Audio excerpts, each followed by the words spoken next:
Welcome back to the Pop Astrologist Presents. I'm Tasha, also known as at the Pop Astrologist on social media. And today we have a very special episode. This is a part two chat because the first episode was just so fun. Hi, Neha. Welcome back for Love Island Part Two. Hello. I'm so happy to be back. When we first got together, I was not anticipating going almost 2 hours talking, but thank God for the reunion, or not thank God for the reunion, depending on how you feel about the reunion. How do we feel about the reunion? I was entertained, but Okay. had a lot of feelings. And then to hear a Mm. lot of stuff got edited out, it's like, I feel like we didn't get the complete picture. That's how I feel about the Yeah. reunion. I feel that. It's so interesting because as a Bravo girly, you're kind of accustomed to seeing reunions in multiple parts. And so they kind of maybe take up like close to 3 hours worth of time, right? And so this was a one-shot, 2 hour situation. And yet you hear reports of the day of saying, we literally filmed from morning till 10 p.m. I'm like, where was all that content? Like, what did we really even see? Yeah, I was like, I would love to have seen Nick speak. Nick barely spoke. Is there any unanswered question that you still have that they did not explicitly address at this reunion? Because Ace obviously went on the podcast today to spill some more tea post reunion. Oh my God, the tea spillage with this Mercury clearing shadow has been just so loud. Do I have any unanswered questions? I feel like I just wanted to go deeper on certain things. Hmm. Huda was a queen of deflection. She absolutely, I want you to answer. What would you have done if Chelley danced on Jeremiah like that? Not Chris, Jeremiah. I think there were just things I wanted to hear more of. I would have loved to see more people defend Olandria because that happened. And Hmm. once people pointed it out, when Olandria was talking about the racism that she was experiencing, like Nick was like tearing up or crying. Hmm. Hmm. I feel like we missed so much. I Yeah. feel like Nick and Alandria winners of the season. Oh, absolutely. Despite what Ace has said, if you're not aware, Ace went on Hmm. a podcast today just to clear things up. His only tell all, and towards the end of the podcast, reveals he doesn't actually buy Nick Landria. He believes Nick had made a comment that he's only really physically attracted to Landria, even though he's apparently really good friends with Olandria. Ace Weird. is being a little messy ringleader. Oh my God, I feel like that's such a controversial word to use for Ace, but let me pull up the reunion chart just to see what we're working with, just to see Wow. if the vibes that we saw match up with the chart. And to be honest, when I realized the reunion was happening the day Mercury cleared its shadow period, the moon is in Libra, where it's already going to be meeting up with Saturn and Neptune. It's going to be meeting with Mars. It's not a comfortable vibe. No, when I saw that the moon was malefically enclosed, so it's opposing Saturn, moving away from opposing Saturn, and then moving towards conjuncting Mars. I was like, oh my God. And then if we layer the outers, the moon is Uranus, Neptune, and Pluto. I was like, this is gonna be a very not chill reunion. Oh my God, so combustible. It almost feels a little like that full moon in Aquarius, because it did feature the Mars, Saturn, Neptune opposition. It did feature the Grand Air Trine, the yacht. So like everything kind of is still in play here, but obviously the moon as like an activating body this time really kind of setting a fuse up. When you think about a Libra moon in this context, meeting a Mars in Libra, like how would you kind of describe that? Like, were you anticipating more outward fireworks, explosions, or were you kind of expecting more of the artful dodging, which sometimes, Mars and Libra Ooh. also can really There do was well? definitely some artful dodging, especially from Miss Huda. I would say I was expecting breakups. So unsurprisingly, we had two breakups the day of the reunion, like Libra, relationship, Mars, in one way is separation. Like one ancient symbol used for Mars was like a knife, Hmm. literally cutting relationship, cutting separation. So three out of the four finalists have broken up. And I will say, while I would have chosen electionally a Venus and Taurus chart for the premiere, Hmm. having that Venus and Aries for the initial premiere, we got Hmm. Olandria and Nick, who both have natal Venus and Aries, were truly the people who are winning and thriving. That's actually really cool to see. While technically Venus is in detriment in Aries.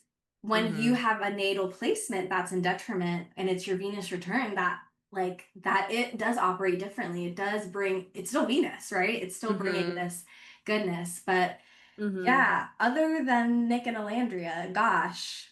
To be fair, there's a reason why we only talked about Amaya in the first in the first part because I'm not gonna lie, I had my suspicions about Brian. Could not figure out his birthday. There was like speculation, and I think I landed on Cap, but I wasn't sure. Like, I just feel like he's a little more strategic than he lets on, even though we see the traditionality, which is great. But obviously, Amaya posted only today on her Instagram story, today being what is the date? August 27th, that Brian and her are no longer together. And she actually posted two stories. She deleted the first one, taking away the ask to stop bullying and harassing. And then the next I one, did there not. was, yeah, She was like, bully his ass. I don't give a fuck. literally, because apparently she saw him on like a TikTok in Miami doing what she said don't do if we're going to go down this route, and like I guess embarrassing her. I don't know. This is conjecture hearsay.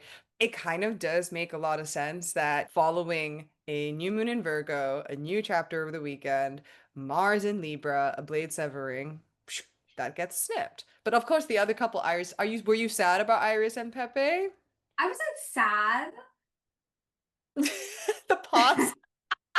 I saw these comments that were like, not me getting fooled by a man in a Joker tattoo. And it's like, I do think Pepe has a nice personality and he seems to, Mm-hmm. he was liked because the way he moved in the villa while he was only dating the blondes, he seemed to be respectful and kind and like a good friend. Mm-hmm. But I mean, I wasn't expecting them to go the long haul. I think Iris is such a cool person. It's funny because it's like these guys messed up their bag in the sense of like, you realize like we like y'all because of the girl. We That's like very y'all because of true. the women. No And one. oh, reported Kenny and Janae broke up. Oh my Um, God, yes. Oh, absolutely. We have to talk about that actually yeah, because watching Beyond the Villa, I am so not surprised. I'm so not no, not at all. surprised. And it's so interesting because obviously Beyond the Villa premiered right after the finale of Love Island season 7. So on some level, this was a Mercury retrograde show. And so you Mhm. got to see maybe some things that you were not as clear about, especially in the context of your favorite reality TV stars. And I know that Janae early on was like upset, I guess, because production or editing had made it seem like they were a lot more rocky than they had let on, but it was like it was all there. It was all there. It was, yeah, watching Beyond the Villa really changed the way I saw Kenny, Mm. even before the breakup news happened. Then when the breakup news, it's like, no, okay, so not only were you a liar, you were a racist? Crazy, crazy work. That's like so disgusting. I think I looked at his chart like one time. There was like Pisces, there was Neptune, there was just a lot of this type of illusion, deception type of energy.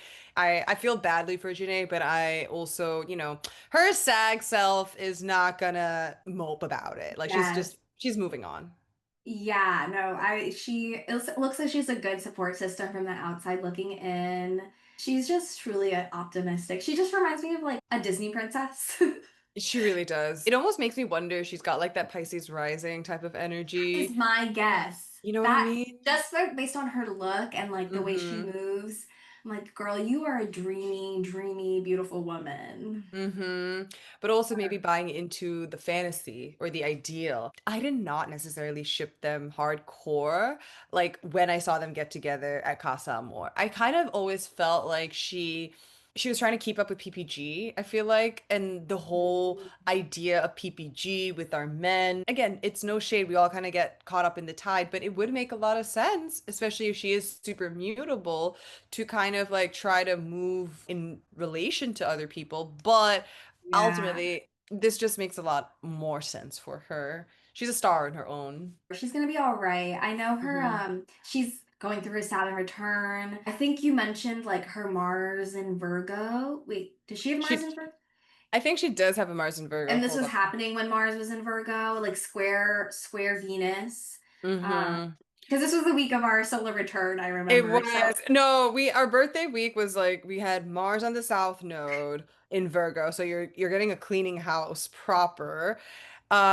Yeah, it was not maybe the most pleasant of energies to necessarily celebrate, but also very transformative and restructuring. Like that's really what this is. It's clearing out a lot so that you can kind of walk yes, into your year feeling good. And so good riddance that that all was part of the dumpster fire of the summer because obviously we're now in eclipse season for Pisces and Virgo, which would be significant. So on some level, I feel like she's already cashed her check. She's waiting for it to hit, and we're gonna see where she shakes out in October. I'm excited. I'm excited to see her not be dragged down by a man because that's what the vibe from Yeah. Beyond the Villa was. And like Yes. the dog didn't like him, and that's enough about his character. That's I'll just say that. What I did want to mention also, obviously, with the Love Island season seven, oh, not season seven, with the reunion date, Venus also moved into Leo and opposed Pluto. So anytime now a sign or a Yes. planet moves into a fixed sign,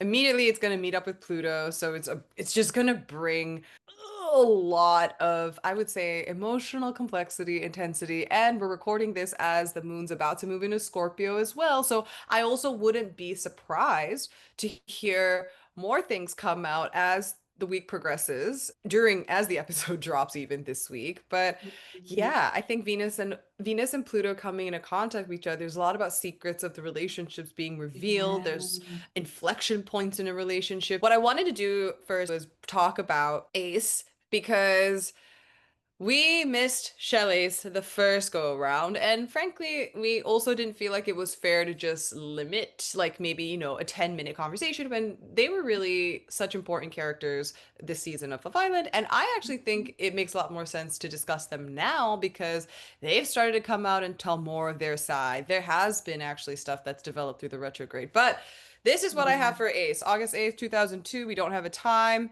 I don't believe we know his rising sign either. Do No, you? not from what I found. He just said he was a Leo. He said he was very Leo. That's all I Yeah. remember. Between the sun and moon and Mars and Jupiter and Leo, I would say, yeah, you're pretty Leo. I'm fascinated with like right now his natal Jupiter is opposing Pluto and then Venus Mm-hmm. entering Leo has now activated that. Oh And like yeah. the way we felt about him yesterday to today has transformed. I guess I should have asked, were you an Ace stan watching the show I or was how? never an Ace stan. I never disliked him strongly. I disagreed with some of the ways he moved when he was arguing with Amaya like earlier on. I was like, why did you choose Amaya if you're not into Amaya? I'm confused. It was stuff Mm-hmm. like that where I was kind of like side eye and like his dislike for Jeremiah and like the Mm-hmm. whole Chelley and Ace both being like the explore thing. Like I was like, okay, like why are you so bothered? I was watching Love Island. One of my friends was visiting at the end of June, so we were watching it. She could not stand Ace. She was like, oh my god, get Mm. this man off my screen.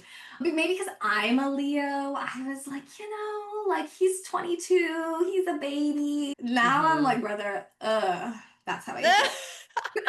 My partner and I watched it, and my partner was just like, I cannot stand Ace. Because he, I think, was justice for Jeremiah. He really was super like crushed. He's like, I feel what is that. happening here? He is a good-looking dude. He was so confused. He's like, Yeah. what are we doing here? Because if you actually watch Love Island UK, which by the way, this season was incredible of Love Island Oh my UK, gosh. you absolutely Okay. must if you somehow have the time to pick up 66 episodes doubling the US, literally amazing. But their criticism there was that you're exploring too much.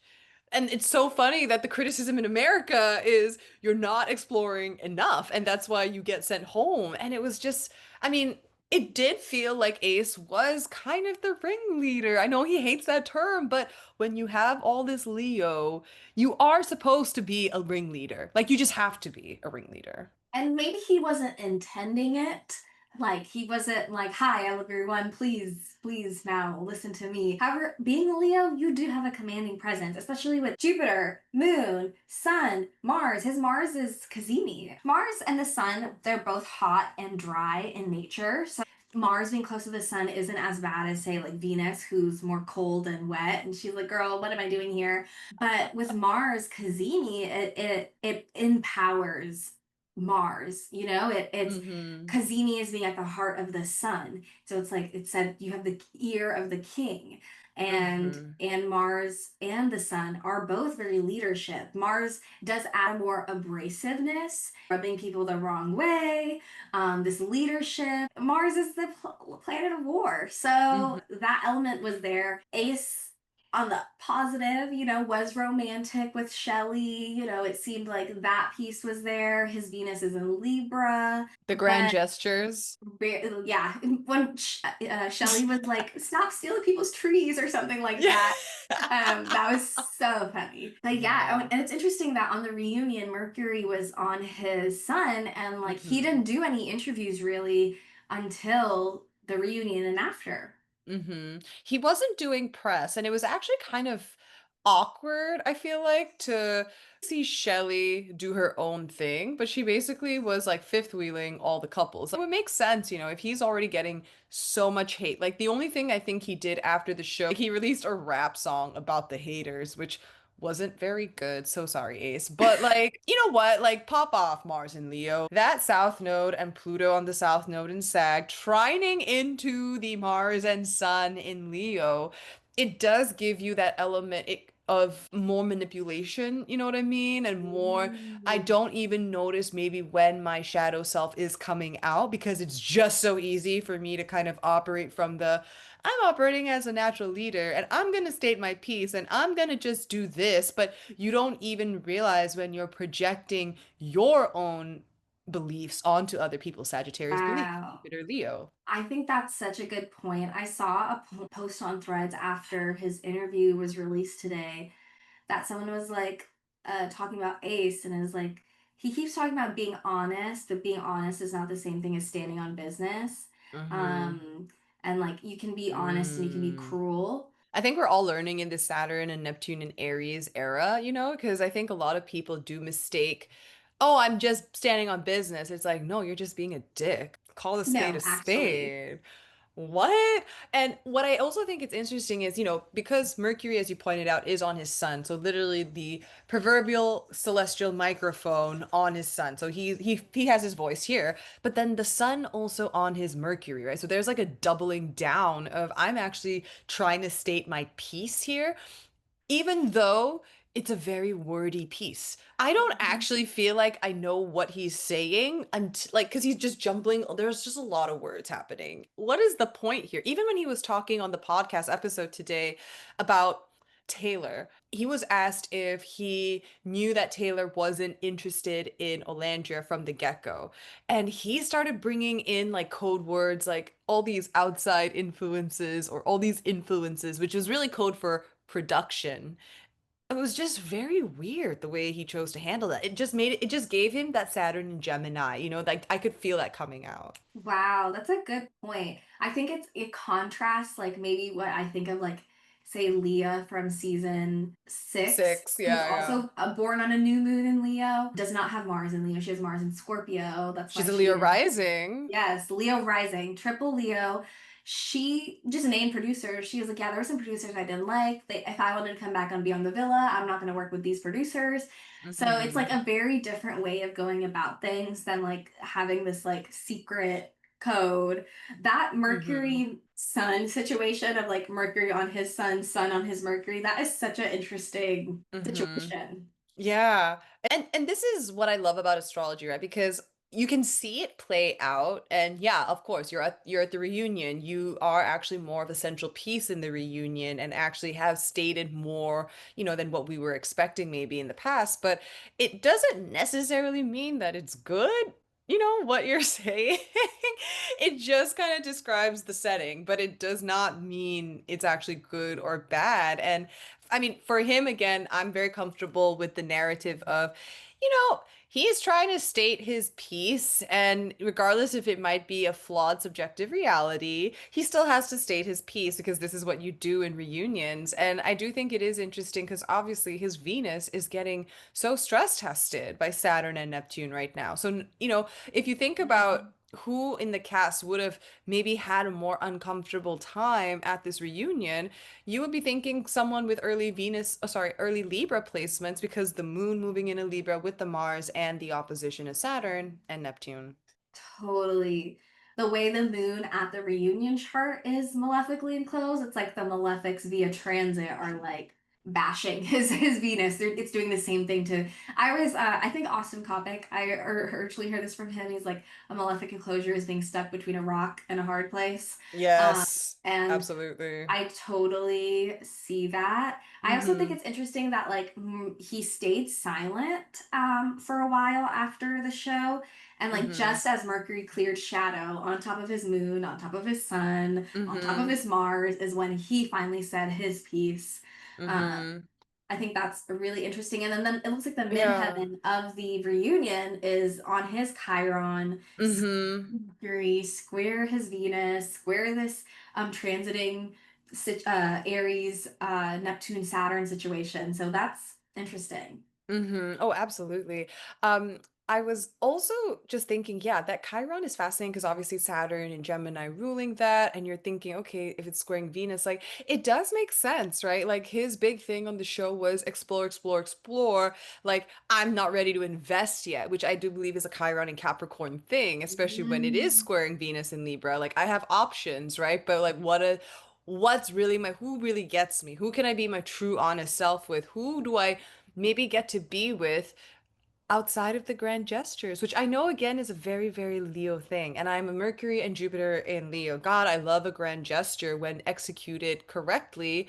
But I also sense when the grand gesture is coming from an insecure place, and Mm. it's not about pleasing me, it's about bolstering your confidence and getting that adoration. So like I kind of feel like there is a little bit of the reverse intention here, only because I do look at that sun a little scrutinizingly because it does seem trapped between the moon and Mars. And when you think about the moon with, his single mom, right? And he talked a lot about that. And he was even talking about how he didn't like how Huda wasn't proud of being a single mom in the way she was Mm. handling that conversation. And then on the other side is Mars, right? So it almost feels like who do I need to perform to be to meet expectation rather than just let me shine on my by myself, you know what I mean? If the sun just didn't have all that noise around it. Mm. Yeah. hmm I Wow. I was gonna pull up Chelley on Ace Let's do before it. bringing Chelley on her own, but what I did think was very cute about their synastry, which even though I know you and I literally spoke before getting on, like I no longer believe in good synastry because I've been rocked by it this year. They have cute synastry. I'm like, I look at it, I'm like, yeah, I get it. You guys, it makes sense. I You're get it. connecting. Ugh. I sure do. I love the Mercury Sun and like Virgo. I think that like hmm really sparks understanding, especially like being a Virgo Mercury.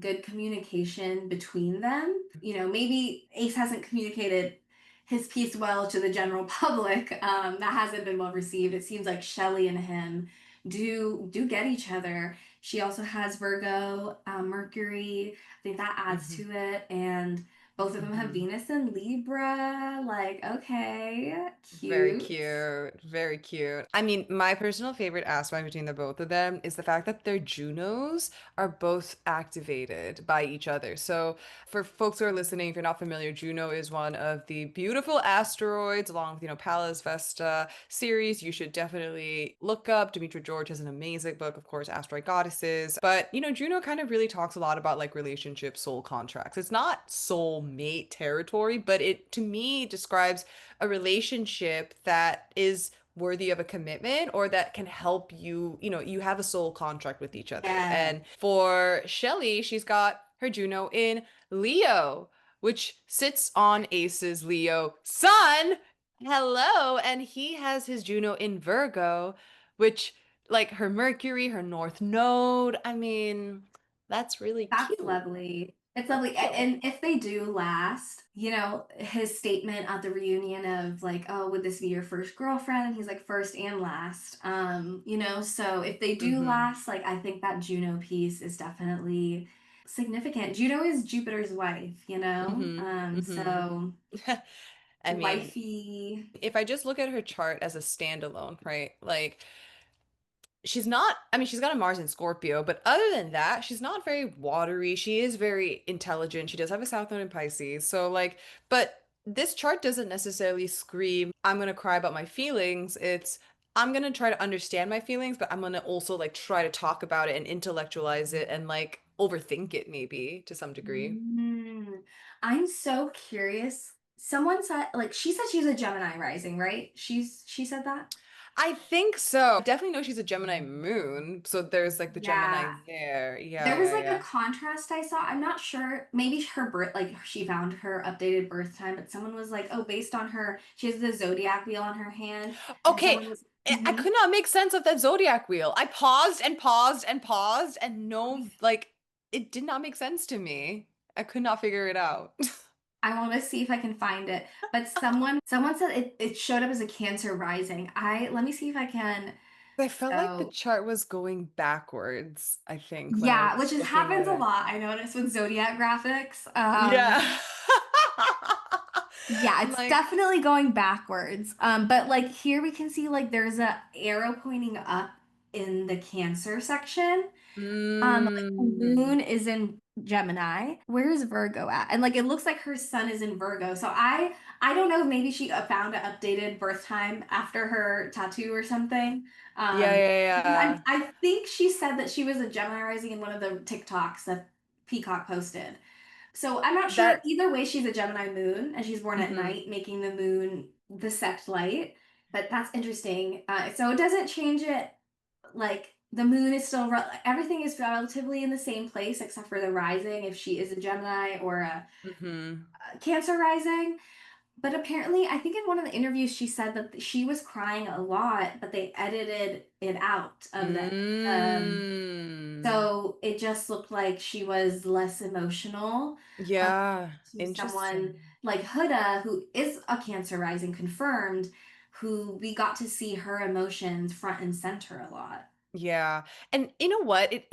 It would be very interesting because obviously if she's a Gemini rising, that would make sense with like Olandria because Olandria's a Gemini. Like so there's like that cute bond there, but then the Cancer rising is compelling also because when you think about almost like her and Huda having this weird not to say showdown, but like kind of, Huda's like, I love you, I love you, I love you. Like there's like a duality, like there's like a There's sister like a thing. tension there. Yeah, so it kind of feels interesting to think about the Cancer rising mirroring between the both of Yes. them with the Virgo, but I TBD. think if she's a Gemini rising, her moon is in the first house. If she's a Cancer rising, then the moon is her chart ruler. So it's Mm-hmm. like either way, this lunarness is there. Mm-hmm. And it looks like her moon is applying to sextile Saturn. It's squaring the nodes as well, Oh, which that's tea. is interesting because usually when you think about a planet or a celestial body that's squaring the nodes, there was a skip step involved along the way. And when you think about in this context, a Gemini moon with Mercury,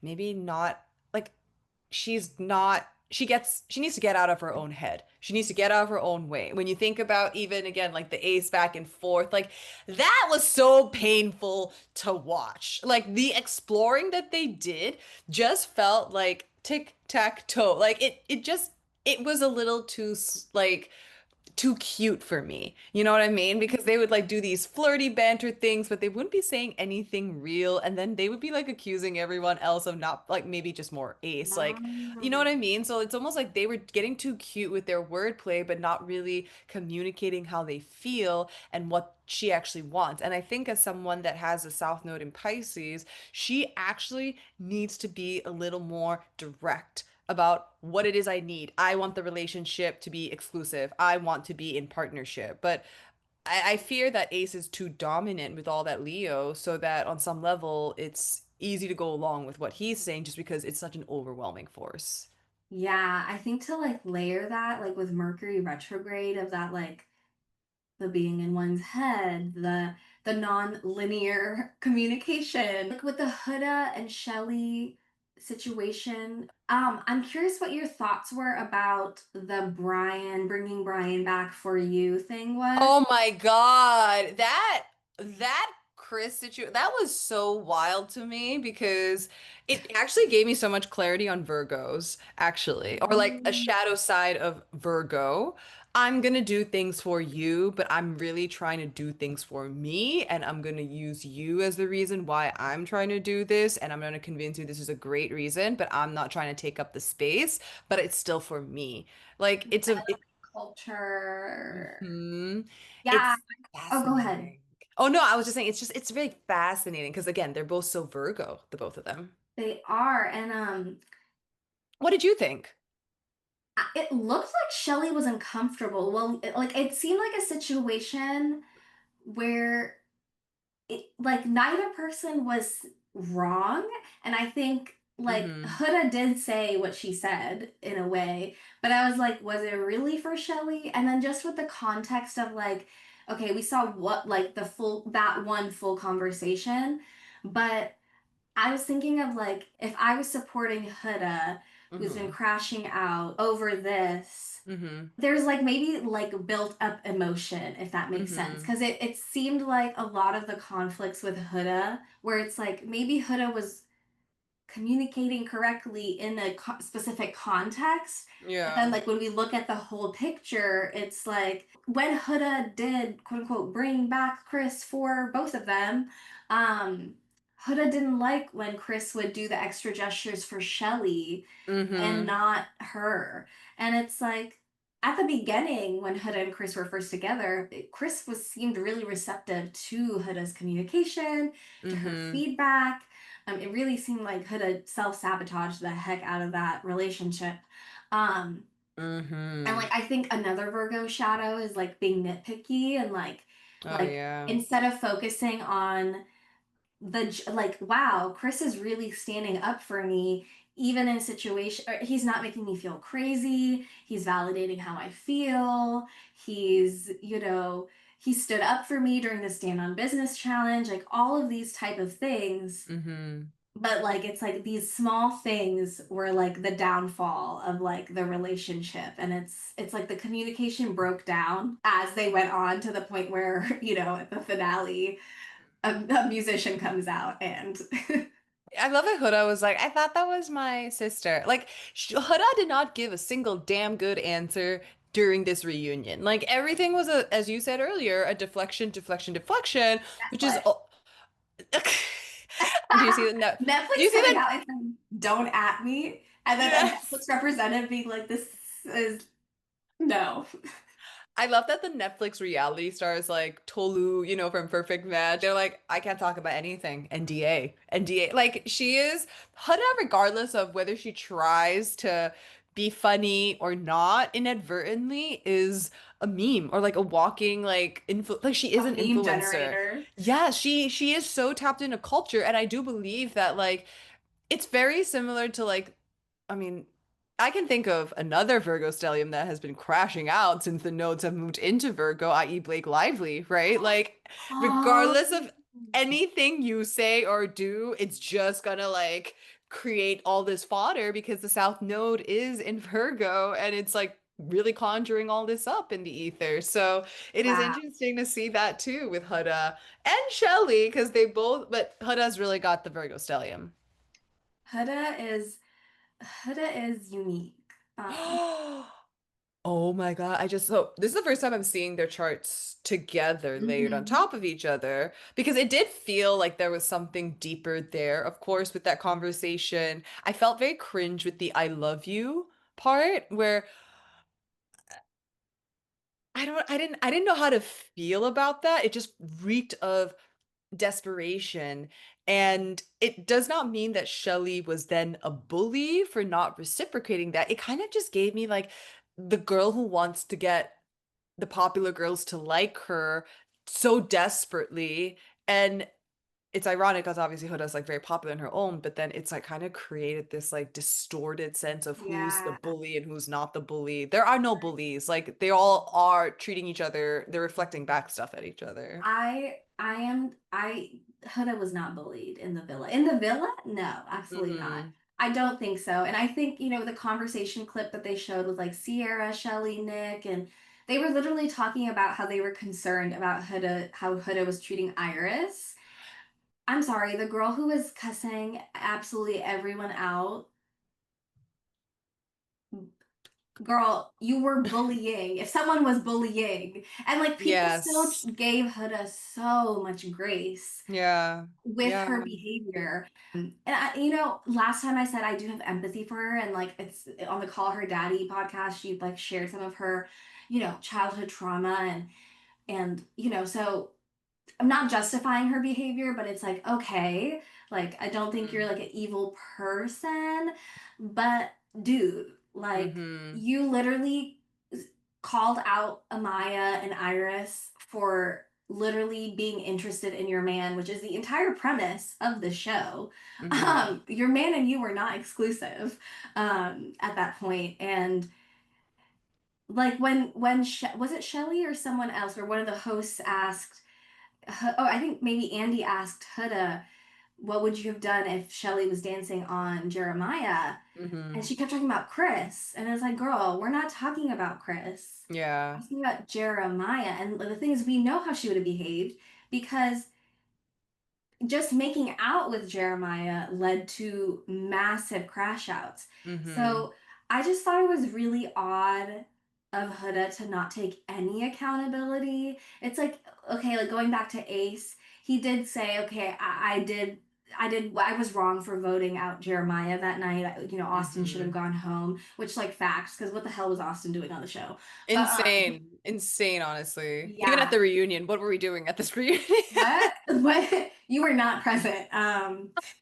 Anyways, like, It's yeah, my body count has gone down. Now, how does that work, sir? the logic is amazing, because sometimes I really love to hear how people justify their thought processes. Not to say it's bad I or just good. forgot. I'm just like, sure, if that's how things work in your life, Yeah, cool. so funny.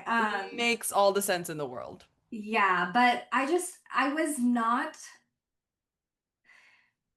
the lack of accountability from Mm. Huda, the like Hmm. massive deflection is not cute look from Huda. And Yeah. I really came out of the reunion not liking her.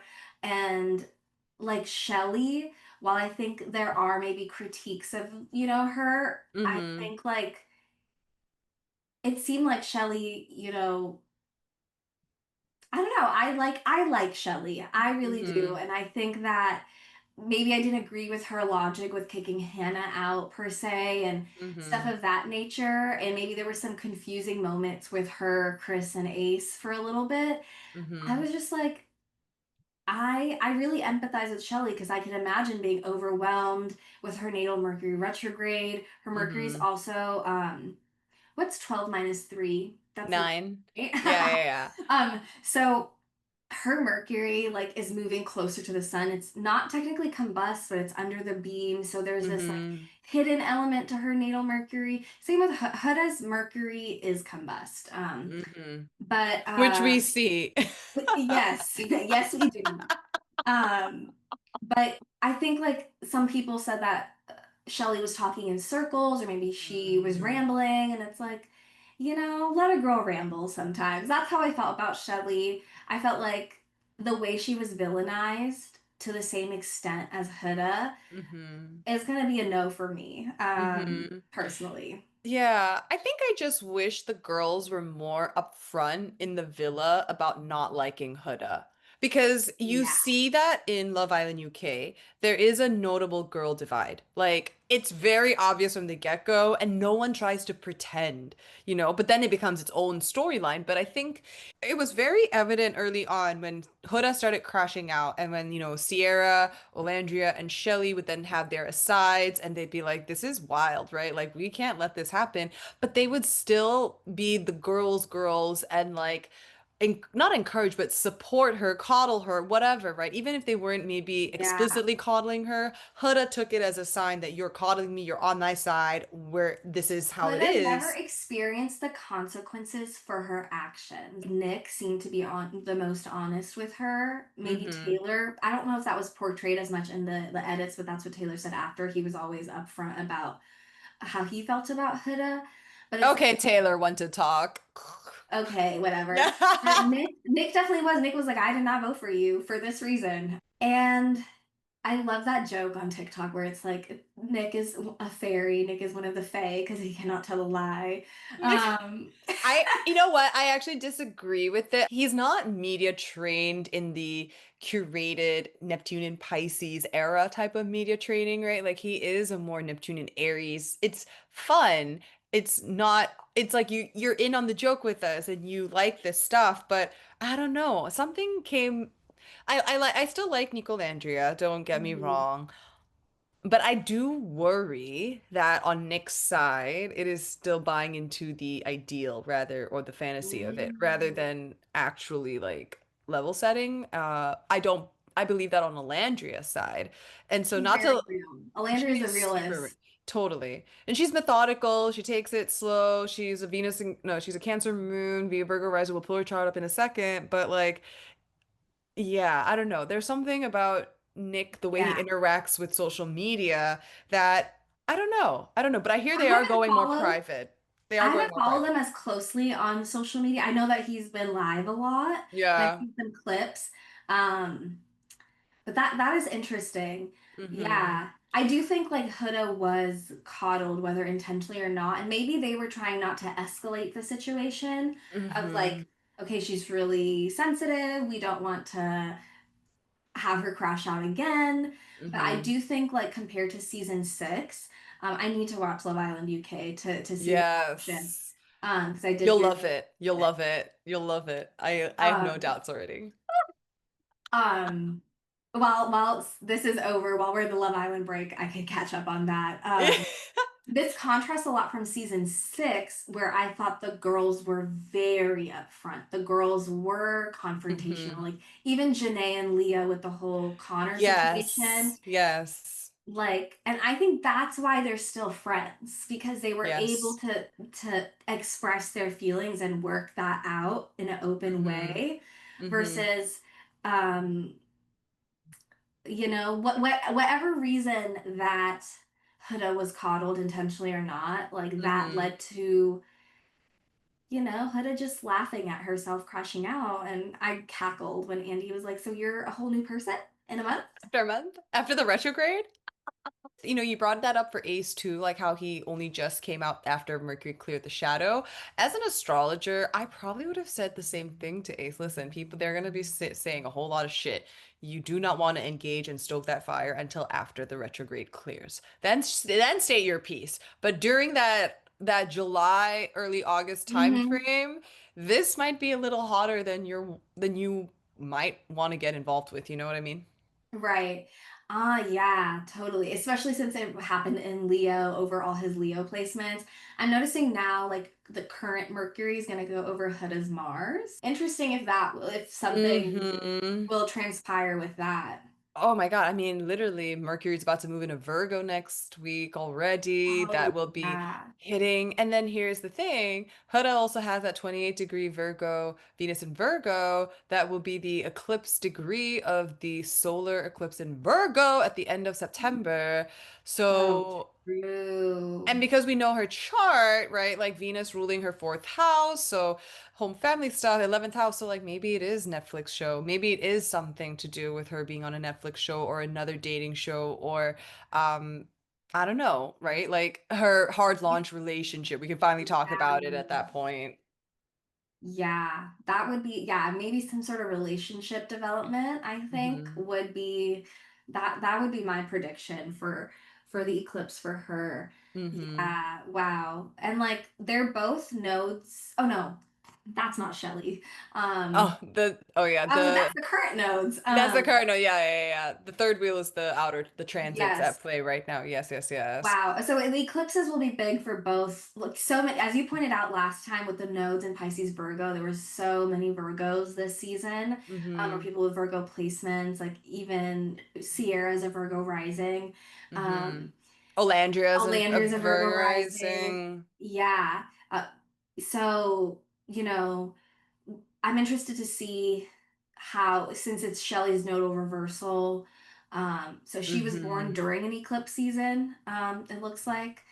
So this eclipse season will likely be significant for her. Yeah. It's interesting what I said earlier about how her Gemini moon does square her nodal axis. So yeah, if you are heavy mutables, mid degree, or I guess later degree, closer to the end of September, like middle to the late degrees, September will be a really interesting month for you. But Yeah. how I said she needs to like actually use her voice. She actually just needs to be vocal. She can't just do the Pisces thing of maybe if I can either like turn my head and it'll be fine, or like everything will just work itself out. But because she does have the North Node in Virgo, you have to put your words into action and actually say, hey, boundaries, or no, I don't fuck with that, versus like, it's Tapping into fine. Mars and Scorpio. Mm-hmm. I'm curious if Aces, what Ace said on the podcast, since he did speak on Olandria, Mm. if that will impact Shelley and his relationship, because Shelley is besties with Olandria. Yeah. Um, Yeah, that I'm is curious. that is interesting, especially because Pluto, like it will be more significant for Shelley next year when Pluto does like solidify proper in Aquarius, and it'll be closer to, it'll hit the Uranus and Mars square in her chart. So, yeah, like it is interesting. It does make sense. She would kind of step away from everyone to cry, or like just not wanting to have it out in the open, which also does speak to a Gemini moon in the 12th. Like I'm not going to show my emotions out there publicly. I'm just going to like make sure they're all hidden. Um, but what I did notice, and this is the last thing I guess I'll say about their synastry, because obviously I brought up Juno with Ace and Shelley, and that was like, oh my God, super cute, right? But this is actually a phenomenal example of how Juno doesn't have to tell you that this is a romantic relationship. It can actually just say this is a significant relationship contract that we have to kind of learn from each other. So if you look Mm. at Huda's Mars in Leo, literally on Shelley's Juno in Leo, if you think about it in the context of Chris and that whole conversation, and Huda trying to manage that situation, trying to manage Shelley's relationship contracts, like that's really interesting. And then Huda having the Juno in Aquarius, that being on Shelley's Jupiter. So like I do think that Huda views Shelley as the cool girl that she desperately wants approval from. But Shelley has no boundaries around communicating that, listen, that I can respect you, but we don't have to be friends like that. And you kind of get that now, right? Like this is the conclusion as a result of it. But it is encouraging Shelley to say, I'm good. I don't need to be friends like that. And especially when you've got this much Virgo, you're always looking to be more discretionary with who you allow in your circle. So I actually think they fulfilled their contract with each other, but it just might not have been pleasant as part of the process. It could have been pleasant, but it Yeah. wasn't. I'm also like the whole like a heart rate challenge with the Juno Mars thing, knowing that like Huda's Mm. Juno, Huda's no, Shelley's Juno, Huda's Mars, Ace's Leo stellium, Oh my like God. they're all getting like lit up by that little degree there. Just layering the sheer Like Leo and geez, Virgo. Holy yeah, cow. like Ace and Huda both having the Mars and Leo, like I mean they were pretty hot, I guess, during the heart rate challenge. I clutched my pearls. I was I like, know. oh my I was like, God. whoa. And it's interesting because it's Juno being commitment. This was like, a test of testing the relationship, testing the commitment for Shelley and Ace. And Mm, apparently they edited out where Shelley talked about how, or were confronting Ace about his behavior during the heart rate challenge, mm, because obviously it takes two to tango. It wasn't just yeah. Huda throwing her ass. It Mm-hmm. was Ace grabbing that ass too, Mm-hmm. if we're keeping it Mm-hmm. real. And apparently they edited that out. And I don't know if this is from an interview, but this is something I read either on Reddit or Threads or something, that Chelley did that same night or around the time where she was mad at Huda for how she behaved and crossing the Mm-hmm. line. Shelley did talk to Ace as well. So, like, I guess Mm-hmm. whether or not that happened, we did not see it. But Mm-hmm. one thing about this, like Mars, like Huda and Ace did not get along, Mm-hmm. but they had that very spicy chemistry during, like, especially during the heart rate challenge. And, that tested Shelley's Juno, their relationship, right? Yeah. Yeah. Yeah. Yeah. Like the I layers of soul contracts there. Honestly, that Leo buildup is, I think, just like so fascinating. Does make sense. They have opposing Junos, Huda and Chelley. They have different like relationship goals on some level that they're helping each other meet. On some level, it's like maybe it's pushing Chelley to center more of herself, like the outcome of the relationship and celebrate yourself. So you can take up space, you can say no, you don't have to maybe listen to that Chiron in Libra, where that 29-degree Chiron in Libra can probably be a pain in the ass, right? When it comes to like trust in relationships or, the idea of like, I can have boundaries and still be a good person, right? And I get that, as a Black woman on TV, there's a lot of curation and there's a lot of mental gymnastics that you have to subscribe to not incur the wrath of dumbass fucking people watching. But And yet it happens, and yet it unfortunately. happens. It's so insane, honestly. And like it just is fascinating that on some level it's almost like Huda's learning how to not take up all the space, all the oxygen in the room, right? You're learning how to Yeah. be more of the community. I would love to see Shelley like step into her light, especially with these eclipses lighting her chart up. Then there'll be her Saturn. Like she's all technically her Saturn turn's already started, but it will really peak in the next couple of years. I think in 2027 for Mm-hmm. her with the degree her Saturn is at. I think maybe it will be a time of empowerment and stepping into her power. Mm-hmm. And while it's a 10-degree orb, her Saturn Chiron being opposite, as a fellow human with Libra in Chiron in Libra and Saturn in Aries opposite. And mine's pretty tight by degree. It's Mm-hmm. within 3 degrees. It is like the balance of putting myself first while also valuing my relationships. And she's Venus in Libra. That is a placement that values relationality. Mm-hmm. Her friendship with Olandria is so beautiful. From what we can see, it looks like Ace and Shelley really, really enjoy each other's company, and the lover girl aspect of the Venus and Libra, similar to Amaya. Amaya is also Venus and Libra girly, of like she just wants to love and be loved so bad. Um, Mm-hmm. and here Shelley with her beautiful Venus and Leo, opposing Saturn. It's like I hope that over the next few years, the boundaries, the communication can really set and create the space. Oh, the South Node going through her Virgo placements, just releasing Mm-hmm.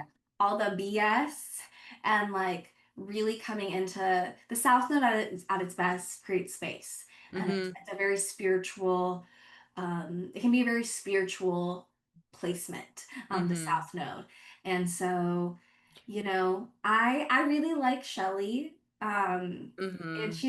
she looks like a doll. She is a She doll. does. That Gemini moon really like is so youthful, There young. is that youthful quality. Yeah, no, Shelley literally looks like a fairy, a moon fairy goddess. And Mm-hmm. her She's cover with Teen Vogue with Olandria, so beautiful. Oh my the God. twins, the Gemini twins. They're so like they're stunning. Like they are Bratz dolls. Like, oh my God. What I was gonna say is I just noticed too for Shelly, you know how we had that Mars South node. I'll remove everyone just to give Shelly the spotlight. We had that Mars South node conjunction in Virgo this year that was at 20 degrees. So that was literally an exact nodal opposition with Mars. And when you think about the hate that she was getting, right? Like you can maybe even think about that Lilith Virgo on the North Node, like Mercury Virgo retrograde, like that may be representing um the vitriol, the racism, this sort of, you know what I mean, like thrown at you. Yeah. So that's a very interesting way that that conjunction manifested for Shelley, but then it being also very specific because it was her nodal opposition, as you pointed out. Yeah, no, I think that Shelley got an unfair amount of hate. I'd be curious if she was not a black woman, how she would have been received.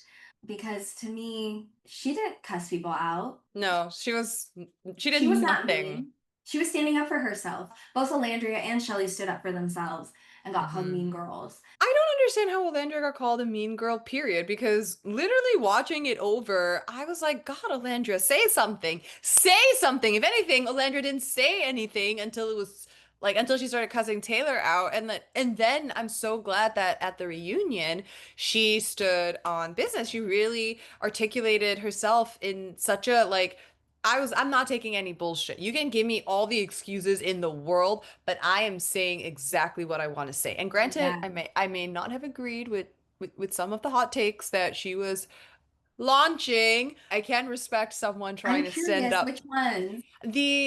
you know, the part with Coco, the early one, that was the only one that I had issue with because it felt like Olandria had gotten embarrassed by watching the show back and realizing just how Taylor was just so not into her as she was led to believe that when people were talking about the relationship outside the show, because Coco went home and like was talking on the podcast, you know, she was like, my man, my man, my man. And I was like, that was the reality. You operated as if Taylor was your man like that. And it's okay. But then she was saying, like, you should have defended me. You should have said Olandria's a stand-up person. Da da da. You should have like stepped into my character.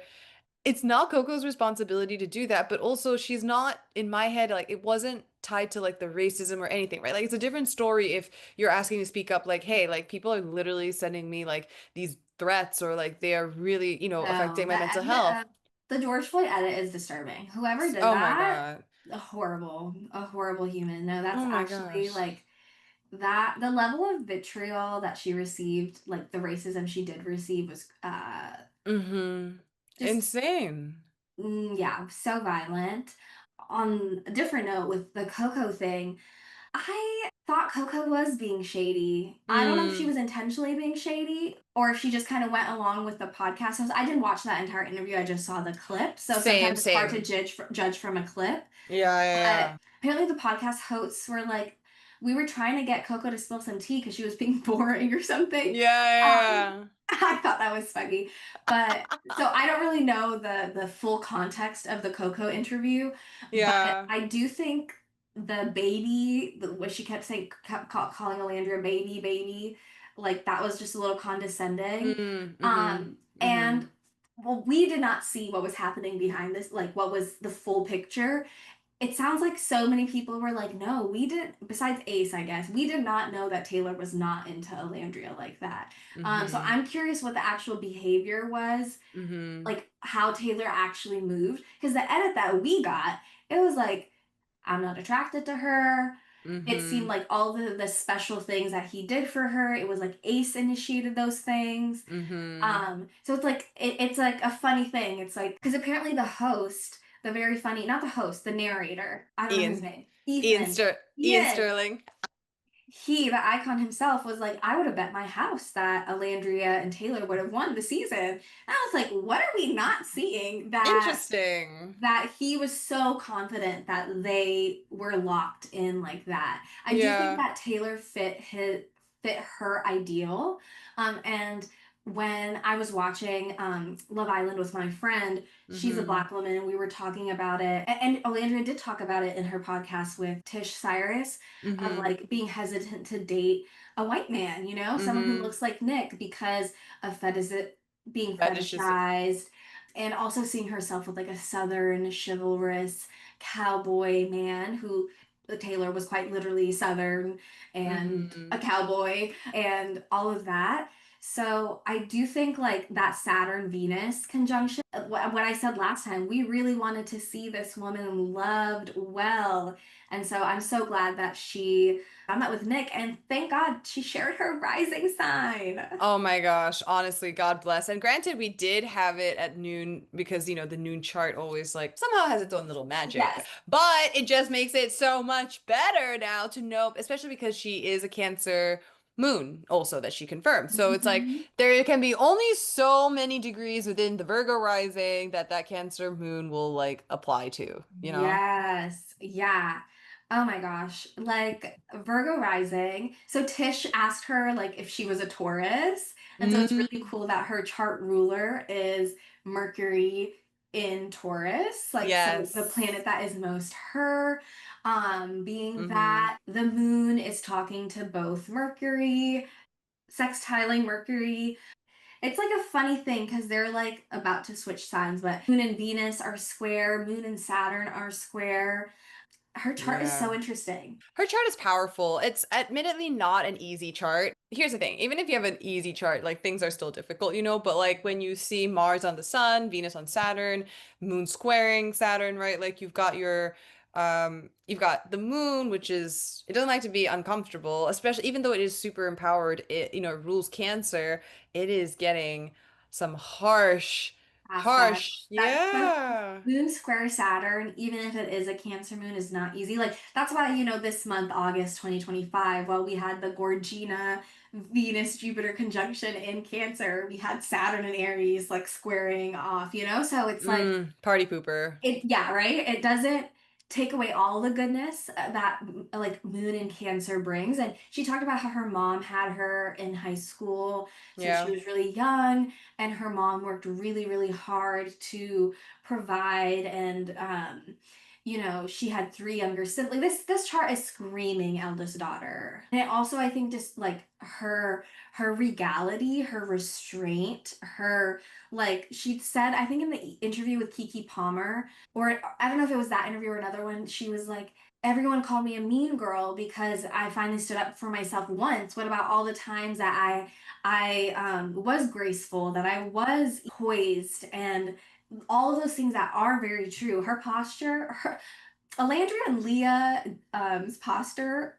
Posture. Oh my gosh. You're Okay, queen. you're gonna love Love Island UK because Yaz, one of the girlies that you're definitely gonna love, her posture, like something is up with the posture this year between Olandria, like on both sides of the ocean, Jupiter, Saturn. Does that give you better posture? Like, is that what's happening here? Like, I wonder, maybe I'm like doing back exercises. I'm like squeezing my shoulder blades. I'm right? inspired by them. Like when I meditate, I want to it up all the way. Yes. Oh That's my God. amazing. Maybe it is the Jupiter Saturn. so funny. Because like Jupiter and Cancer, like I just want to like curl up in a ball and wallow, right? But Saturn's like, no, we're gonna light this fire, Stand up sit straight. up. Yeah, I kind of feel that vibe. I mean, her chart is so activated right now, of course, and it makes sense because she is popping off. Like her fandom, the Nico Landra fandom is strong. It is as she said, she has just as many haters as fans, and it does make sense with the Cancer moon in the 11th, you know, because now with Jupiter going through, as we just alluded to, Jupiter square Saturn, in theory, it would have been more pleasant, but it's not to say she's still not successful, but it just kind of is coming at an expense of having to reveal some very deep private things or like real emotions that maybe she might not be comfortable with. So I think it's actually in the long about way, in the long run, it will actually be a better thing for her overall because she is learning how to use her voice and almost be this beautiful, like Cancer Moon 29 in the 11th. Like she is an inspiration. She is mother. She is literally someone Yeah. that can guide people through navigating stuff like that. And she's her Mercury in Taurus, it's straight to the point. People get it. Like she is a direct communicator, but she might have had trouble finding that until getting pushed. And that's, I think, what the Mars on the Sun does, right? You can really only find your voice when you get challenged, which I Yeah. don't condone how the challenge comes out. Okay. I just translate the symbols, but I can Right. see that being part of the script here. Yes. Yes. Oh my gosh. I have a note. Mm. Okay, two notes. Two notes. What was I gonna say? Love her angular Jupiter. Okay, that's like not even the note that I was gonna say. But her sun is conjunct a fixed star. It is Mm. the bull's eye. It is Aldebaran. It is Oh, the royal yes. star. So while she is obviously a Gemini, but because of the precision of the equinox over time with the tropical zodiac follows the seasons, and what the spring equinox is today was not necessarily the spring equinox 1,000 years ago. So things shift over time, and Mm-hmm. so the Taurus constellation. So a lot of those stars are now in the Gemini zodiac sign. So, for Mm-hmm. example, we have the fixed star Regulus is the heart of the lion. Now it's at 0 degrees of Virgo because Mm-hmm. the fixed stars are fixed, but they change like every very, very, very, very slowly. So having her sun on fixed star Aldebaran, like that is a royal star, Mm-hmm. and the all of the royal stars, there's Fomalhaut, there is Regulus, there is Antares, Mm-hmm. and last but not least there is Aldebaran, the bull's eye. So it brings a more Taurus flavor to her Gemini. She's Mm-hmm. definitely a Gemini. She's incredibly like communicative. She's so freaking funny, Mm-hmm. and like her like Mm-hmm. one liners and her delivery and her meme faces that she makes, Oh, or that her faces that apology. That like apology and the look, incredible. she was like, I you're my dog. No, you're no, no, no. I don't understand it. Ace said the same thing. I don't know. Maybe I'm projecting, but I'm like, who are you talking to? Because I don't want my guy friends calling me dog like that. Like, Especially what? the one that like basically said I'm not attracted to you while dating me for Literally. like multiple weeks is crazy. The Mm-mm. Aldebaran, like all of the royal stars have like a downfall, like a warning of like, okay, you're going to be successful, you're going to be elevated, you're going to have eminence in your life. But caveat, be mindful of this thing. And the thing for Aldebaran is lacking integrity. Um, Mm. and I think that Olandria has so much integrity. The way Mm-hmm. she moves, the way she's very direct, because Chelley and Olandria both stood up for themselves together. It's like the directness of Olandria let things land, in a Mm-hmm. very Mm-hmm. powerful way. And then the other thought you were talking about, like the privacy and stuff. I watched an interview she did. I think it was like New York Times or something. It A was like modern love? yes, yes, with Yes. Nick. And she was Yes. talking about how she had only been in like one like long-term relationship in college, and she had let a lot of things slide. So it's like she said that she overhealed or overcorrected after the fact, and was really guarded for 5 years. Like, if someone did something she didn't like, didn't give him a chance. And so coming onto the show was like her being like, let me try things differently, let me be more open-hearted. And that's why she said that she gave Taylor as much time as she did. But and now at the Mm-hmm. end they put like an update, post reunion update, with an interview with Nick and Alandria at the end, and they were talking about how, because of the level of hate that they both received, especially Alandria, that they're going to be now more private about their relationship moving forward. So like the eighth housiness, and the privacy piece that you were speaking of, it's like Mm-hmm. this the moon in the 11th is like, she at first really wanted to be open with her fans, her supporters, the 11th house, right? Like social media, the people who watch her and love her. But Mm-hmm. square Saturn, because of the freaking haters, including people in the villa, it seems like, whether they say they hate her or not, she is now practicing that Saturnian restraint. Right. Yeah, totally. I love that point you brought up. And I do agree, like, I think in order for this relationship to work, they do have to bring it private, especially when you do have eighth house Venus Saturn. Come on. Like it it would be difficult. It's not saying don't be out in the public, but really like the split has to be very, very different than what it's been happening this summer. Worth noting, of course, that Mars on her sun ruling the eighth house, ruling her Venus and Saturn in Aries, also the Chiron and Scorpio in the third. So when you're thinking about like online hate, right? Third house, social media hate also, because it is an air house. You get that with Jupiter in the seventh, right? Like you can kind of see the shadow sides of those energies because the third, seventh, and 11th, they to me work two ways, right? Because it is air. And so it's not only a reflection of how you're approaching something. And so with Olandria, the Chiron in Scorpio, maybe the wound around communicating in intimate relationships versus everywhere else, that's more prominent. But you're also thinking, oh, okay, so you've got racism and nationalism with Cancer Moon, right? The shadow side of Cancer in that 11th. You're thinking Jupiter and Pisces, this sort of like victim narrative and projection that other people are throwing at you, right? Like there's a lot and it is a lot to bear. And so on some level, right, like I am glad she has Chelley. Like I'm glad they have each other. I'm glad there is a support system. Yeah. And I'm glad that Nick at the very least seems down to support and is also, as much as he can, like he understands it as much as he can, right? He's still a white man moving in this world, so he's never going to get the same level of hate. He's going to get all the adoration, but she's really going to get the brunt of everything. Don't you just hate systemic racism and You know, system discrimination and sexism and just the layers? as much as I might have my criticism or my suspicions about Nick, only because I actually really like care about Olandria, LOL, her moon on my sun. Um, I just really hope, really, really hope that he's treating her well, but overall, still very important to show an interracial couple who can defy cultural norms. Like that's just so deeply important, especially in a time when the Yeah. country is so divided. I so agree. And it seems like, I don't know Nick personally, obviously, but it seems like he did grow up with Black friends. He had Black Hmm. friends in the villa. So it seems like, obviously, a white man does not walk in the world as a Black woman does.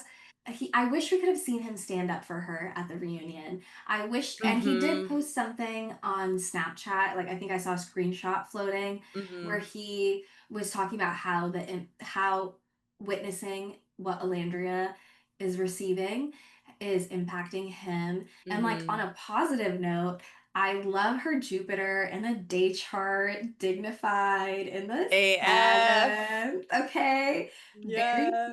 see. And I think like that speaks to like we got to see this love story, right? It's like, okay, even if Hmm. it wasn't, maybe Taylor was her Venus Saturn. However, this Gorgina Jupiter is like, she still got her love story. She still got her, we got to see her truly be loved. And I think that was Yeah. like, wow, wow, not his Jupiter Saturn right on her Mercury. That's I offensive. I just needed to see what Taylor's chart looks like on top of Olandria because that apology was fucking bullshit. And I get, you know what? I so get why she thought there was a connection with them. I really do. I'm just more disappointed in Taylor. Because No, again, Taylor's weird. this is another sign around how good synastry or whatever compelling synastry doesn't actually translate to like good synastry in real life. Yeah. Oh my God. No. Like, see, the Taylor thought like we didn't like that he wasn't into Alandria. No, that's not the problem. Sometimes you just don't click with someone. Mm-hmm. The problem was you led her on. The problem was that you Mm-hmm. didn't communicate how you felt. The problem was even after Mm-hmm. Clark came into the picture, you kept dragging that shit instead of being like, no, I'm actually, I want to pursue this with Clark, not you. But he only did that when he, at the Stand on Business Challenge, when he was like, I choose Clark. And like this asshole of a way. Mm-hmm. So it's just Mm-hmm. like, Taylor, that's why we're beefing with you, not because you don't like a beautiful woman. Like sometimes it doesn't matter how gorgeous or like objectively awesome someone is. Sometimes you Mm-hmm. don't have a romantic spark, and that's okay.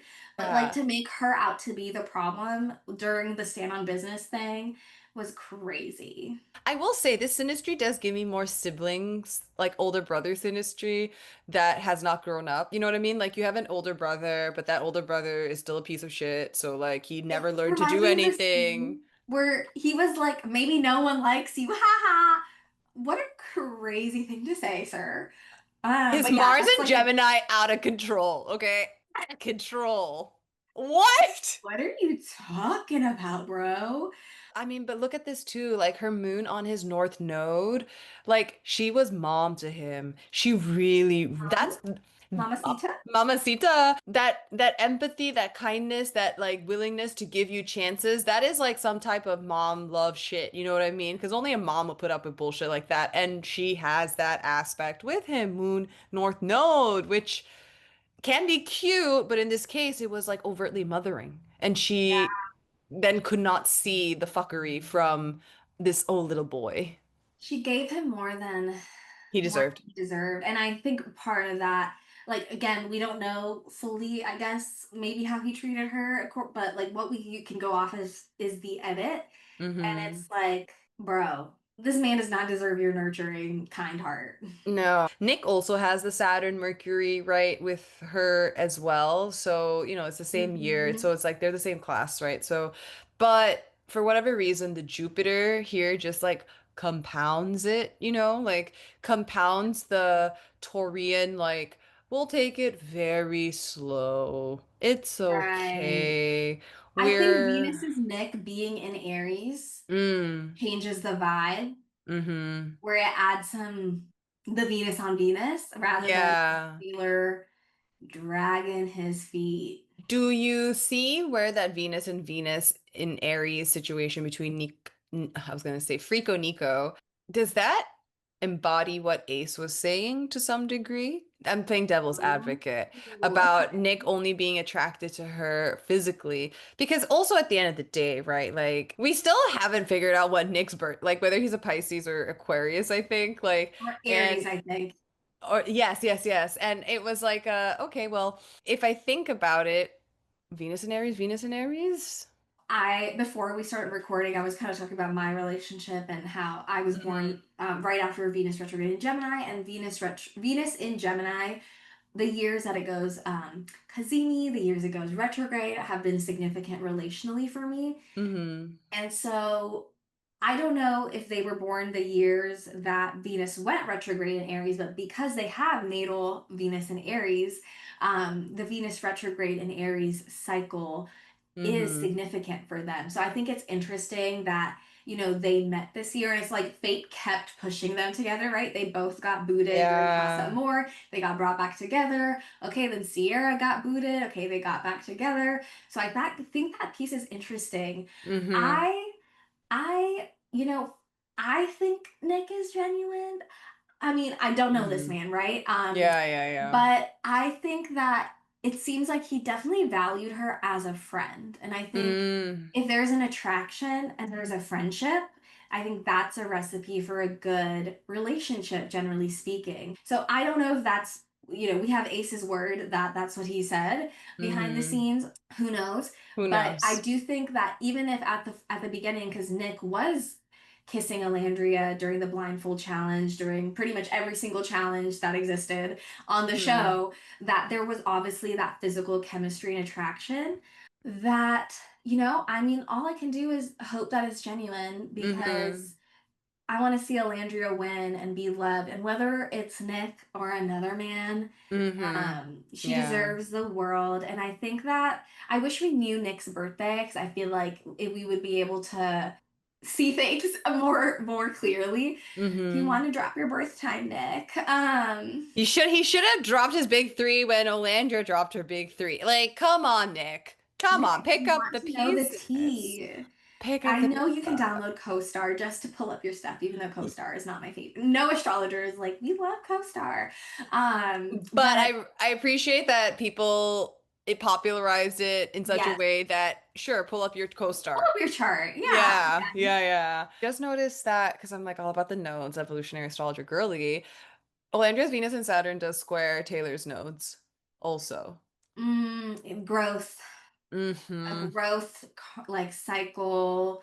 Yeah, like I think, she came into this season with a desire to be different, to open her heart after she said, I think she was single for 5 years. Mm-hmm. So, she did do that. And, it did lead her to Taylor. It led her to being with Nick. And like this is a totally random thought, but like just the moon in Cancer, especially at 29 degrees, the way she was like, I was the therapist of the villa. Like, Yeah. period. Oh Poor thing. gosh. Unpaid labor, honestly, with So when you much. have especially 29-degree Cancer, when Olandria's whole life was, I'm sure, learning how to like parent herself and parent other people, like it's It exhausting. is tiring. And I think like with her moon square Saturn, it reminds me of like when she left during Casa Amor, like literally everyone around her was sobbing, but she did not Yeah. cry until she was alone. Mm-hmm. Oh, And she oh. was just like, I want to be loved so bad. So for that, I really, you know, Mm-hmm. I hope that it seems like based on what Nick Mm-hmm. said he wants to give her everything she wants. And it's like, all right, bro. Hey, her Mars at 3 degrees, her North Node at 5 degrees in Virgo, her potentially early degree rising. I mean, these were all in play at this last new moon in Virgo. So for me, moon families are huge. The idea that, the full moon in Pisces, or I guess, yeah, in 18 months during Pisces season, that full moon in Virgo is gonna be quite interesting, I should Yeah. say. I think it's interesting that the North Node is going through her seventh right now. Mm-hmm. For me, I also have my North Node in the first, South Node in the seventh. And then when I had my nodal opposition in Libra and Aries, the North Mm-hmm. Node in the seventh is when I got engaged.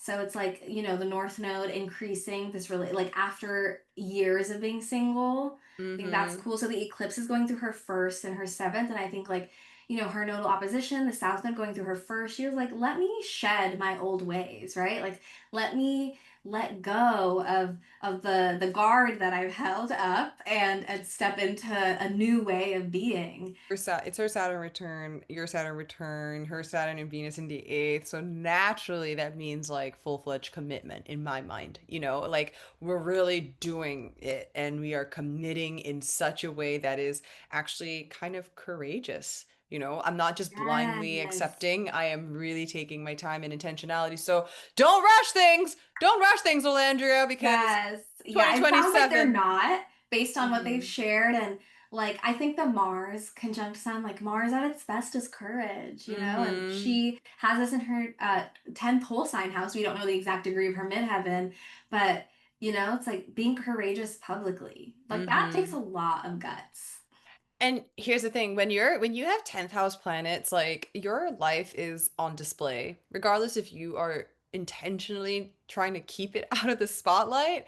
But for her, of course, with Mars again ruling her Venus in the eighth, like her relationships will always be in the spotlight now that she has established herself as a social figure, especially Uranus going through that 10th house over the next 7 years, right? Uranus dipping back into Taurus. So it does make sense that her and Nick will move more private as Uranus also is going to move back into Taurus. But then maybe Yeah. when they reestablish the footing foundation, they come back out, right? Because Nick does not strike me as someone that also wants to keep his relationship totally private the whole time because he loves social media like that, you know? He's on live a lot. I don't know what he's talking about all the time, but I know I know he's hanging out on the interwebs. He's Um, out there. He's he's like out there. he was in New York like randomly by himself. Like people during the reunion filming, people on TikTok were like, Nick's just eating salad at Bryant Park by himself. Like he was just a man about town, even Reading. without I the wonder show. what his 10th and 11th houses look like. Oh my I God. see what you pointed out about the eighth house ruler being Mars in the 10th is, and like, even the third house ruler being Mm-hmm. in the 10th. It's like Nick is helping her have her dreams come true of becoming a model. So, Mm. best wishes to their relationship. I hope that, I mean, there was one day, the episode after Casa Amor when they got together, me and my friend went out to eat and we were eating sushi and Venus was in Taurus. It was a Oh, Friday.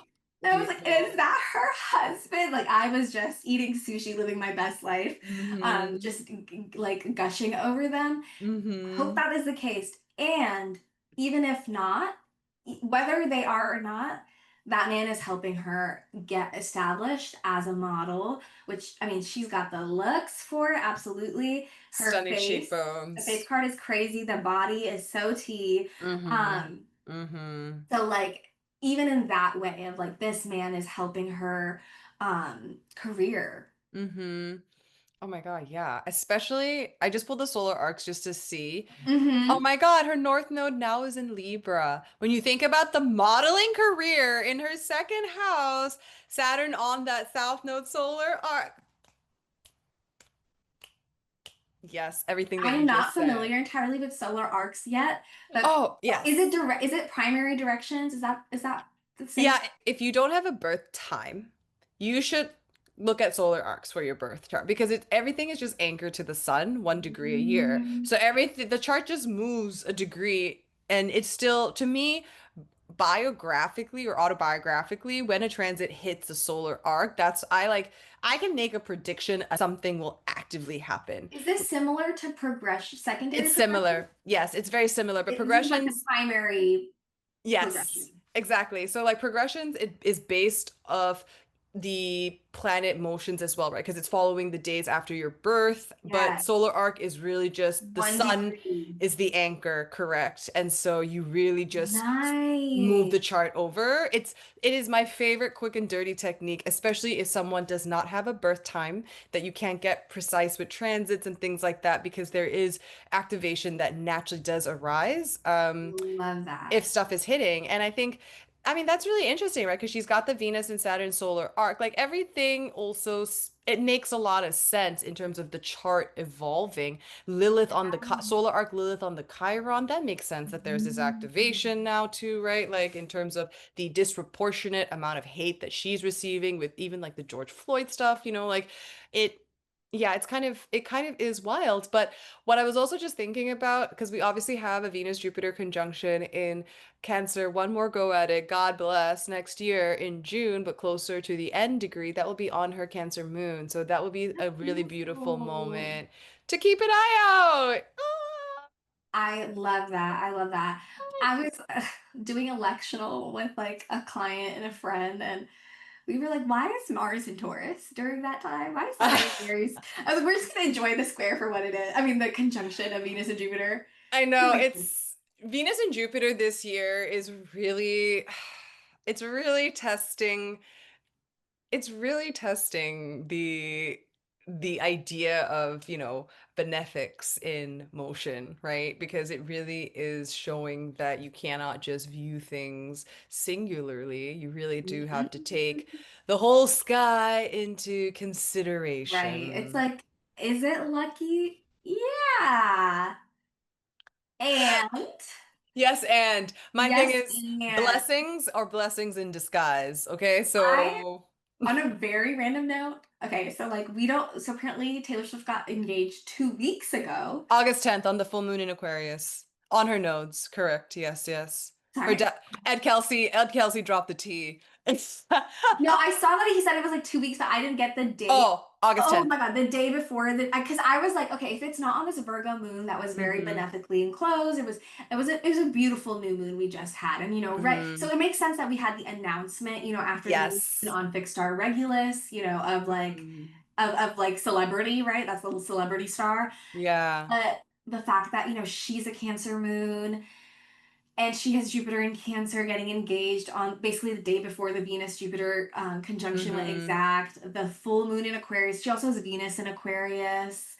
OMG. Wait, just before we come back to Love Island, what team of rising sign are you? I'm Pisces rising now. I used to be more Scorpio, and then I watched the New Heights podcast episode, and I did a whole episode about this because Kepler College did a whole rectification around it, which I Yes. thought the astro mapping for that was what cinched it for me because yeah, it does kind of make sense. Like the Mars, but more importantly, if she were a Scorpio rising or Cap rising, that would put Mars in Scorpio in the first, or that Cap Stellium in the first. And that just seemed too much. Like it just did not seem like that was the vibe that she would communicate, even though I can see the Saturn, Neptune, Mercury, like also as chart Mhm. rulers, giving that Pisces rising energy. But I'm sorry, just watch the Bejeweled music video. You cannot tell me she is not a Pisces rising watching that goddamn music video. I'm Oh so my gosh. Oh my like, gosh. I've heard about the Pisces rising theory on Twitter, like I think circa 2020. Someone did like mm-hmm, zodiacal releasing or something. mm-hmm. And I was like, okay, like I hadn't heard of that theory yet. And so Mm-hmm. like I've always like clocked it in the background. And then like Yeah. if she is a Pisces rising, this what was like The Venus Jupiter conjunction in her fifth. her fifth, a very romantic, and like a lot of people were like, fifth house is really the romance house. Well, seventh is really the marriage, the commitment, the Mm-hmm. relationship. Fifth house is like the lover aesthetic that he created for the Oh my God. proposal. Oh my God. And then that would make her ascendant lord Jupiter. If she is either Capricorn or Scorpio rising, then like she has a malefic in the first as her chart ruler. Um, Exactly. and so it's like, I mean, I can kind of see that. Mm-hmm. Like she is a very fierce human being, very Mm-hmm. in a lot of ways. And I think the way she's kind of, while she does get critique and whatnot, she's like has that America's sweetheart, Miss Americana thing Mm-hmm. going on. Totally. I mean, just by thinking about the level of success that she has been able to amass in her life, sure, Capricorn stellium makes a lot of sense. But if your chart ruler, if it is between Jupiter, Saturn, or Mars, I'm going with Jupiter, especially down to the new heights, down to the new heights of it all. And freaking, like, I mean, if she's a Pisces rising, yeah, I mean, the new moon in Virgo, seventh house, like, we get the formal announcement. Like, Yeah, that new moon was like, okay, seventh house, fifth mm, house, okay, both the mm-hmm, romantic house. And plus that would put her cap stellium in the 11th. So mm-hmm, um Pisces, that means Sagittarius, her sun would be in the 10th, right? mm-hmm. And Yes. Capricorn, stellium in the 11th. 11th. And Yes. so that does still speak to, because if she was a Cap rising, then her Scorpio would be in the 11th. So that kind of, while her fans are absolutely devoted, her haters are equally as devoted. Yeah, that is very true. It's I guess if you know if she is a Scorpio rising, that would be would that put her Mars as like an out of sect It malefic? would actually, either way, if it's Capricorn or Scorpio, she would be ruled by her insect Oh, malefics. inside. There we go. Yeah, So yeah, that's why I was like, I could see that, right? yeah. It's like it's Mm-hmm. not an out of sect malefic. It's Mm-hmm. because Scorpio, then her sun would be in the second, right below the horizon. If she's a Cap, Yeah, sun would be in the yeah. 12th, right above the horizon. Imagine it's like a Beyonce moment where it's like a totally random rising sign that we just were not seeing coming. It's, but you know what's funny with the Beyonce? Because everyone was either Scorpio or Libra rising, right? And it's the idea that, okay, well, Aries and Libra, that does make sense. It's the same axis. So we're getting the seventh house imprint. So we Yes, got what she wanted to give. But when you think then about, oh, she could have been Mars ruled with the Scorpio rising. So exactly. It's it like her works Scorpio either way. moon is like so important to her, Beyonce. And then Yeah. with her Aries rising, like because my I was always team Scorpio rising over the Libra for Mm-hmm. Beyonce. Like Mm-hmm. Mars and I was like, she's Mars and Leo. Like, of course she is Venus and Libra as well, like a million thousand Mm-hmm. percent. But the performance and the stamina, the longevity of like Yeah. fixed fire, and it's conjunct her North Node as well. But the hard time I had was like, huh, like Libra stellium in the 12th. Like, I mean, Mm. it's Mm-hmm. like fame can be a prison, like very few people can relate in that 12th house way. Mm-hmm. But then that Aries rising, it has the Mars as the chart ruler, and it puts her Libra placements in a very powerful position. Very chic. I'm Pop actually culture digress to I we love it because it's all in the air right now. I mean, I'm actually reading Matriarch to do an episode with Camille, Michelle Gray for Beyonce's birthday. exactly. So definitely subscribe so you do not miss that drop. But the book is very compelling. The memoir is compelling. Tina Knowles and Beyonce. Tina Knowles is a Yes. Leo rising. You see the Mars, like there's just some beautiful family synastry there. Oh my God, I can't wait for this episode. Yes, but okay, steering it back to Love Island, although I think to be fair, we covered like a lot of terrain. The only real Yeah. character left that I had thought about discussing, but I could not also discuss, I leave that to you to decide, was just Austin. Just no Let's one, look at his no chart just one briefly say. because I have not looked at his chart at all. I only looked at it earlier just to see like what was up, like just to understand where the Aquarius was, like because the moon Okay. someone says I'm disassociating, I'm thinking, where's that Neptune aspect? Where's the Aquarius? What is happening here? And you were absolutely on point. This is the chart of a fuckboy. If I had to be so, like no offense, I'm sure there are other people born at this time that are like really genuine salt of the earth people that will never be a fuckboy, but I'm not gonna lie. I would swipe left immediately if this were popping up on my screen. That south node on Venus is giving, yeah, my body count has gone down because of that. I haven't watched that episode, but I did see, I saw clips and he was talking about experiencing like opioid addiction. So, like, you know, Mm, um, that that's a makes sense. serious thing, like Neptune sometimes. It's like I always Hmm. say, like life is not rainbows, all rainbows and sunshine. So why would astrology be all rainbows and sunshine, right? It's like That's a good one. if like astrology reflects life, right? Both the good, the bad, and everything in the middle. So that Yeah. Neptune Sun, situation could speak to plus the South Node Moon, the elements of love of addiction. It sounds like from what he said, it sounds like he was able to, work on that and no longer be reliant on opioids, which is great. Hmm. But yeah, the Venus South Node, yeah, fuckboy, LOL.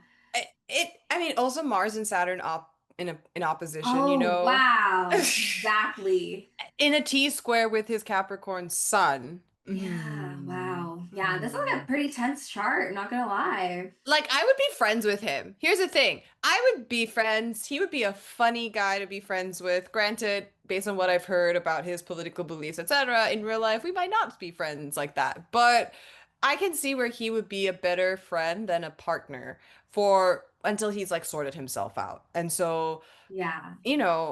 I can also see a situation where I just want to be like, who who hurt you very early on that you now don't feel like you can actually go there, right? Because I know Venus Uranus, you like your freedom, you like your space, but there is, I think, some form of like feeling like an exile, and maybe like or losing someone very quickly. Like Mm, it just feels like very intense shocks and alienation getting not processed and then disassociating as such. yeah, wow. Yeah, I think those are great, great observations. I feel like Olandria was close to him in the villa and was friends with him. She stood Mm. behind him the night that he was up for elimination. Which he should have gone Um, home, but yeah, no, he should have gone home with when Jeremiah went home. And I see like the mm, Venus Saturn, they have that very close to each other.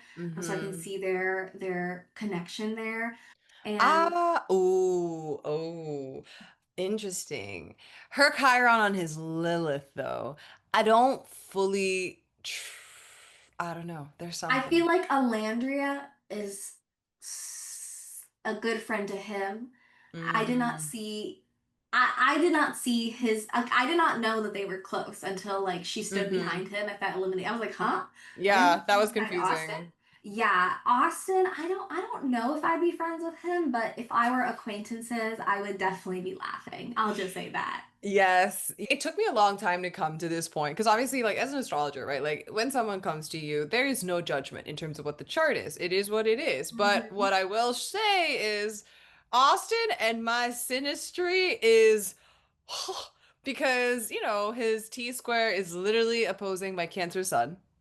Like it is a stress test. His Mercury's on my descendant. His Pluto's on my moon. Like we're just always gonna feel uncomfortable with each other fundamentally. Yeah. So, it is what it is. I'm so fascinated that they were born many months apart and their Jupiters are conjunct, their Saturns are Yeah. conjunct.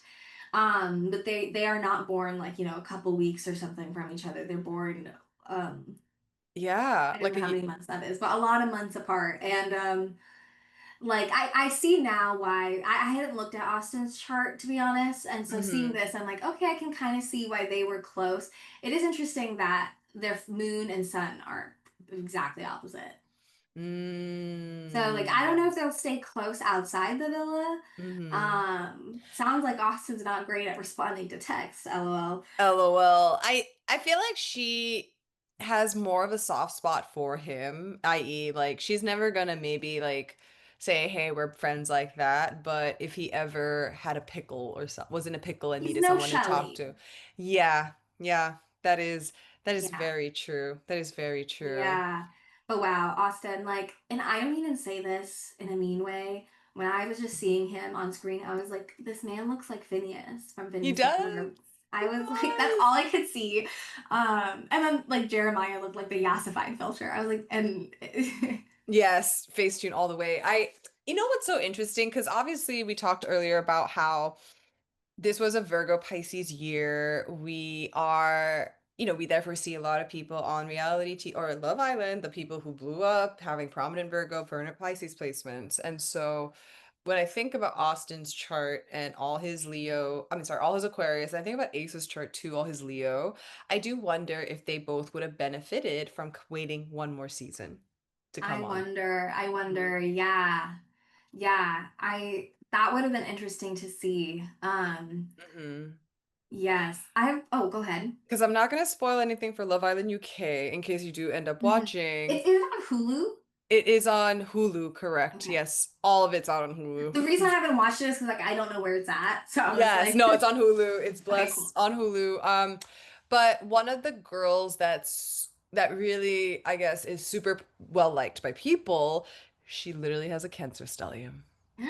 I saw her chart before the season even started. I go, this person's going to like hit it. She's going to go far. That Cancer I stellium is loud. love Very that. loud. Very loud. My Mm-hmm. last reunion thought that I didn't say earlier because we talked about it Yeah. last time is Jeremiah. I think Jeremiah Ooh. really showed up on the reunion. I, as someone who is educated in psychology and is a recipient of therapy, Mm-hmm. I cannot stand therapy speak. Because I'm Mm-hmm. like, please say what you mean. Are they like Mm-hmm. they could be a narcissist? I'm not denying, but are you meaning that they're selfish? Are you Yeah. meaning that they're not listening to you? Are you meaning that they're being manipulative? Mm-hmm. I need you to say what you mean.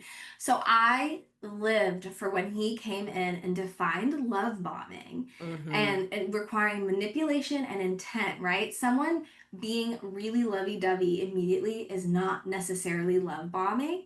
Like Mm-hmm. that is just a fact.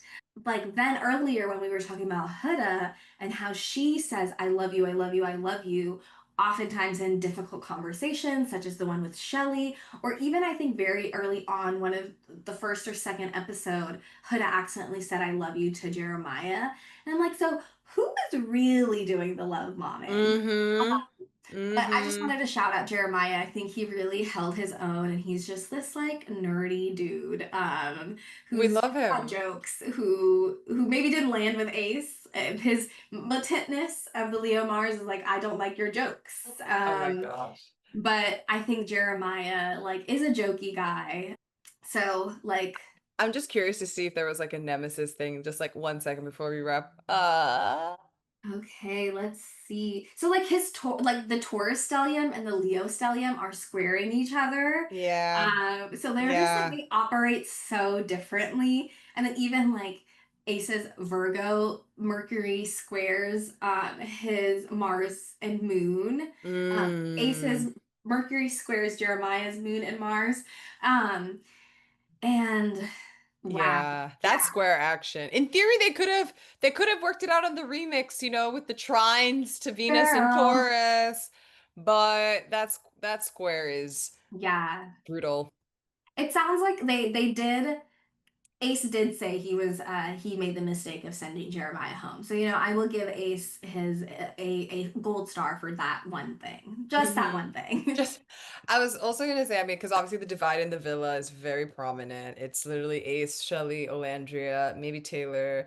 Brian checks in once or twice, but then it's everyone else. So it kind of again feels par for the course for where we are as a country in terms of bridging like the divides, right? Like it's coming out in reality TV. But Neha, I want to say thank you because every time we try to do this very succinctly, it ends up being like a very long episode. But I highly enjoyed it. And so thank you so much for coming on. Is there anything new, fun, exciting? I know you just had your meditation workshop, which sounded Yes. amazing. Anything else in the works? Right now, I just have my readings. I'm gonna open my September calendar very soon.